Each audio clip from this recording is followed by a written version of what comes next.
Tensions between the judiciary and the political leadership have escalated once again. The Supreme Court today responded to sharp criticisms over its recent rulings and alleged judicial overreach. Justice BR Gavai, who is next in line to become the Chief Justice of India, made a firm remark during a hearing on West Bengal violence. As Advocate Vishnu Shankar Jain sought directions for deploying paramilitary forces in Murshidabad following violence linked to protests against the Waqf Amendment Act, Justice Gavai said, and I quote, "You want us to issue a writ of mandamus to the president to impose this? As it is, we are facing allegations of encroaching into executive domain. Please." The court has been under scrutiny since its landmark judgment in the Tamil Nadu case, where it ruled that governors cannot withhold bills indefinitely, which is a move seen as asserting judicial authority over executive delays. BJP MP Nishikant Dubey criticized the Supreme Court's role, saying that if it continues to take all decisions, there's no need for parliament or state assemblies. He accused the court of overstepping its boundaries. आज जो है ये देश राम कृष्ण सीता राधा द्वादश ज्योतिर्लिंग से लेके 51 शक्तिपीठ का है। सनातन की परंपरा है, लाखों साल की परंपरा है। आप जब राम मंदिर का विषय होता है तो आप राम मंदिर में कहते हो कि कागज दिखाओ, कागज दिखाओ। कृष्ण जन्मभूमि का मामला आएगा मथुरा में तो कहोगे कागज दिखाओ। आप जब शिव की बात होगी, ज्ञान वापी मस्जिद की बात आएगी, कागज दिखाओ। और आज केवल आप मुगलों के आने के बाद जो मस्जिद बने हैं उसके लिए कहते हैं कि आप कागज कहां से दिखाओ।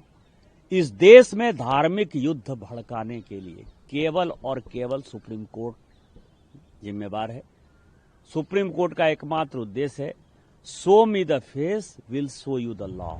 Furthermore, Vice President Jagdeep Dhankhar also took a swipe at the judiciary, questioning how it could direct the president. He called Article 142 a nuclear missile constantly available to the judiciary and a threat to democratic institutions. The only right you have under the Constitution is to interpret the Constitution under Article 145(3). There, it has to be 5 judges or more. Boys and girls. When Article 145(3) was there, the number of judges in the Supreme Court was 8. 5 out of 8. Now 5 out of 30 and odd. But forget about it. The judges who issued a mandamus virtually to the president and presented a scenario it will be law of the land, have forgotten the power of the Constitution. How can that combination of judges deal with something under Article 145(3) is preserved? It was then for 5 out of 8. We need to make amends in that also now. 5 out of 8 would mean interpretation will be by majority. Or 5 constitutes more than majority in 8. But leave that aside. Article 142.